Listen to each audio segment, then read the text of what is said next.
Conversaremos con Enrique Márquez, candidato presidencial por el Movimiento Político Centrados, candidatura, yo no sé si denominarla independiente o candidatura de centro, en fin, Enrique, ubicándonos un poquito, haciendo antecedentes, desde luego, del por qué tú tomas la decisión y por qué continúas todavía en esta dinámica que cada día se acorta más en el camino, porque nos falta cada día menos para llegar al 28 de julio. Sí, gracias ante todo por la oportunidad. Es una candidatura independiente y de centro también. El nombre del partido que me postula lo dice casi todo, centrados en la gente. Es un enfoque de la política que tiene que ver principalmente con poner el gobierno, los gobiernos y la política al servicio de la gente y no tanto al servicio del poder o de un partido en particular. Eres un candidato opositor. Pero sin duda alguna. Bueno, desde el principio de todo esto he estado en la acera de quienes piensan que esto es una locura y que el gobierno lo que ha hecho es destruir al país. Ha destruido el sistema económico, ha destruido la moneda, ha destruido la educación, la salud pública. El país está en escombros. Y por supuesto que hay que darle una oportunidad. Por eso, para construir esa oportunidad, pese a saber de que es un país muy polarizado en la política, he puesto mi nombre como una opción frente a una situación de indefensión que tienen incluso quienes hacen la política. Aquí ha habido inhabilitaciones, persecución a líderes y partidos políticos, judicialización de partidos. Es decir, es un proceso electoral con las reglas del juego completamente confiscadas. Por lo tanto, sé lo que estoy jugando, sé precisamente el ajedrez o el juego de pelota caribe que estamos jugando y sobre el cual hay que tener mucho cuidado, porque aún esto ha sido un viacrucis hasta ahora, pero pareciera que esto pudiera tener otras etapas que aún compliquen más el juego. Y precisamente por eso, por mi experiencia electoral, por las propuestas que traigo, pues aún continúo en esto y voy a continuar para verificar que efectivamente el proceso se lleve bien. Fíjate, Enrique, tú estuviste, ¿verdad?, y ocupaste una posición directiva dentro del Consejo Nacional Electoral. Ahora bien, ¿cómo ha surgido pues un nivel muy alto de incertidumbre, como también hay temores y como también se han hecho observaciones sobre la forma cómo se maneja a lo interno un proceso electoral? ¿Tú garantizas, estando o viniendo de allí, que ciertamente no hay peligro, que lo plantean algunas personas, de fraude, de irregularidades, en fin, de situaciones extrañas dentro de la dinámica del proceso? Bueno, hasta ahora han ocurrido muchas cosas extrañas. Se ha impedido la inscripción de mucha gente, como he dicho, persecución a partidos políticos, pero en materia numérica. Sí, en el momento decisivo coyuntural del 28 de julio. En materia de la suma de los votos, el sistema de votación, escrutinio y totalización del CNE es invulnerable.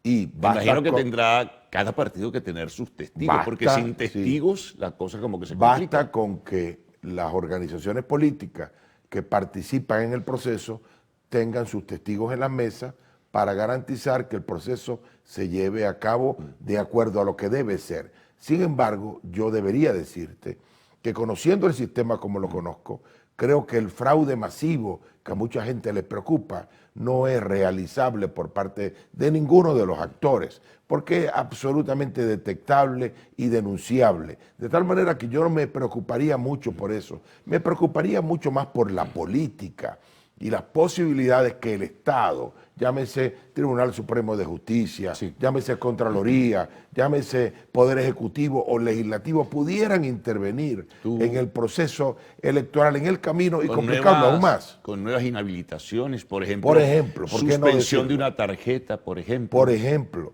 yo creo que eso hay que advertirlo y por eso hemos estado de acuerdo con la propuesta que hizo el presidente Petro de que se desarrollara un acuerdo previo a la elección que sea refrendado el día 28 de julio por el pueblo. Ese acuerdo daría tranquilidad a las partes y permitiría entonces que haya algo de sosiego. Respeto a los perdedores. Sí. Y que continúen, por supuesto, dentro del camino Respeto democrático. a los perdedores y a los ganadores. Y a los ganadores. Porque el que gane, como yo creo que va a ocurrir, que va a ganar la oposición el 28 de julio, necesitará que se le respeta. Necesitará que se le respete ese triunfo, porque vendrían 6 meses y pico de trabajo concertado con el gobierno saliente para una transición pacífica del Poder Ejecutivo. Ahora bien, estos próximos días son cruciales, porque la propuesta de Petro está en pleno desarrollo, ha estado a la sombra, pero desarrollándose. Yo en lo personal... El gobierno no ha dicho nada, por ejemplo. No ha dicho nada.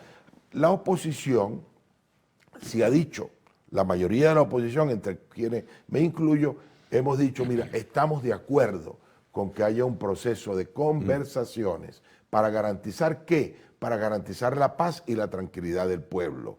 De tal manera que estos próximos días son cruciales y yo los veo necesarios para que todos participemos, me refiero a los actores políticos, incluido el gobierno, y garantizar entonces la paz y la tranquilidad. Yo entiendo que haya actores gubernamentales que tengan algo de miedo, de temor, pero a la derrota no hay que temerle. Hay que temerle a una continuidad de cosas que lo que vienen es acabando con el país. Vamos a hacer una pausa, Enrique. Vamos a retornar enseguida para seguir conversando contigo. Estamos con Enrique Márquez, candidato presidencial por el movimiento político Centrados.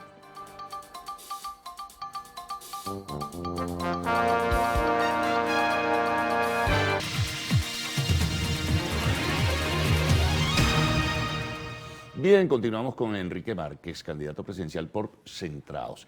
Nos hablabas de, bueno, buscar caminos, días que quedan, son muy pocas semanas para las elecciones, buscar conversaciones, acuerdos, respeto para el ganador, que sea cual fuese, o los perdedores, o el perdedor en este caso. Ahora, ¿estarían todos los factores dispuestos?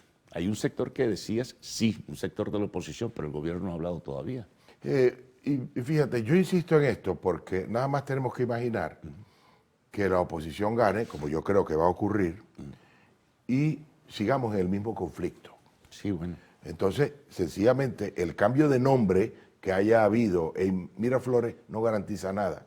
Aquí garantiza que haya un cambio en la política, en la percepción que los políticos tengamos entre nosotros y en la posibilidad de construir acuerdos mirando a quién, a la gente, a los problemas que tiene la gente. Si eso no se construye, este proceso no va a servir absolutamente para nada, porque lo que tendremos es un cambio de nombre, un cambio de bando, pero seguirá el conflicto permanente que lo que ha causado es problemas. Pero fíjate una cosa, y perdóname, imaginemos que la hipótesis que planteas, con elementos objetivos alrededor de ella, de un triunfo de la oposición venezolana, ocurra.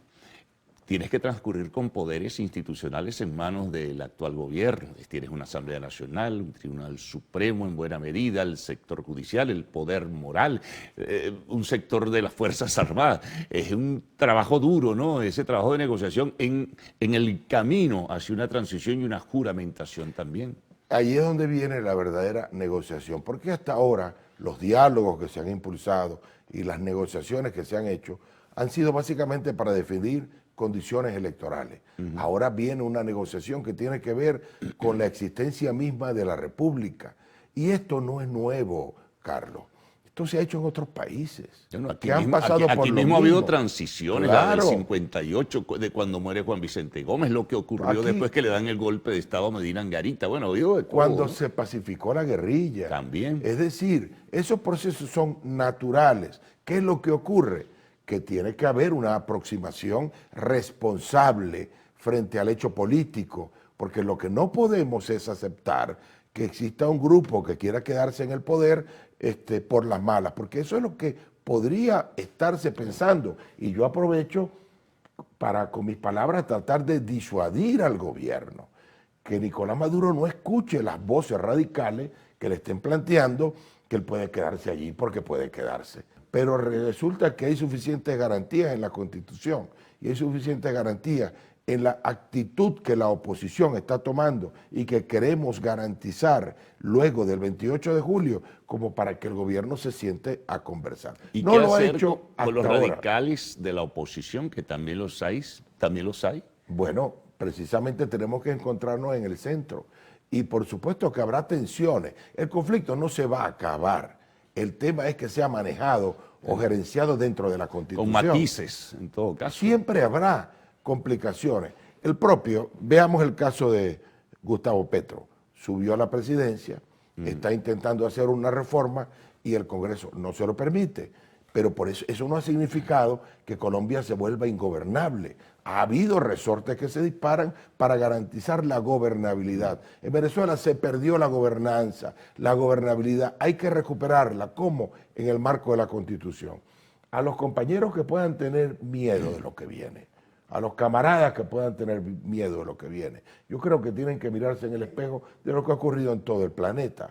El planeta busca paz, busca convivencia, busca tranquilidad. El venezolano busca oportunidades, busca prosperidad. Tú te vas a mantener hasta el final, hasta donde puedas en todo caso. Sí, hasta donde pueda hacerlo. Yo estoy consciente de la polarización. Sí, sí, y estoy consciente las de encuestas eso. de opinión pública manejan un sentido y una orientación que invita a creer que habrá polarización entre un determinado candidato y el candidato del gobierno. Yo veo las encuestas y estoy en la calle y lo siento igual. De tal manera que mi candidatura crecerá en la medida que pueda y las decisiones que yo tenga que tomar las tomaré, pero de cara al país, buscando efectivamente, como busco, que un cambio político se presente y que tengamos la oportunidad los venezolanos de vivir mejor. Sobre todo, de frenar esta diáspora tan complicada que nos ha tocado y que lo que ha generado es infelicidad para la gente. Yo sí quiero que mis hijos vuelvan.